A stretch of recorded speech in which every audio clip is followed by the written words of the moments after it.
In this video, we're going to learn how to set text fonts. So we're going to use the same source code that we used for the div and span file.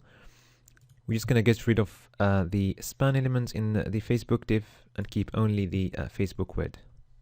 Okay. So before we set the text font for these divs, we're just going to increase the font size to 100 pixels for all these divs.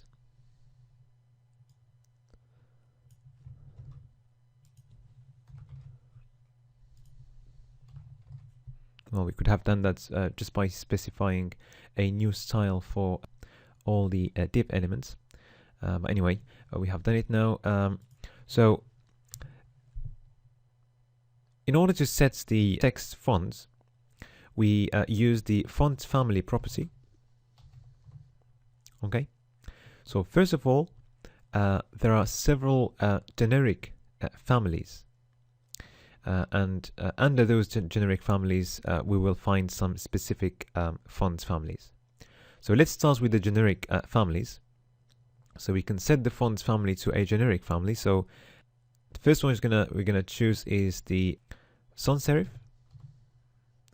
So the sans serif means that the characters, they don't have those lines at the end of the letters, unlike the serif font family, which we will try on the Apple div.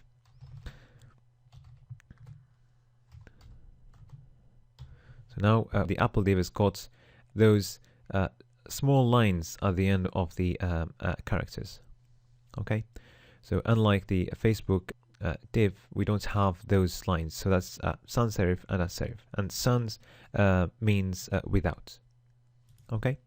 Another generic family is the monospace family, and basically in this generic family, all the characters, they have the same width. Okay, so now if we want to specify or set the font family to a specific font family, then we can do that. One way of doing it is, well, usually to do that, we are going to specify the specific, or set the font family to the specific font family we want. So for instance, Times New Roman. So I'm putting this between quotation marks because the name has got more than one word. And then this is going to be followed by another font family as a fallback. So if the first one doesn't work, we move to the next one, and then at the end we would use a generic font family. So the way it's going to work is we're going to try that one. So the web browser will try this one. If it doesn't work, we're going to move to the next one, and if it doesn't work, we're going to move to the font family that is the closest to the one we want in the generic family.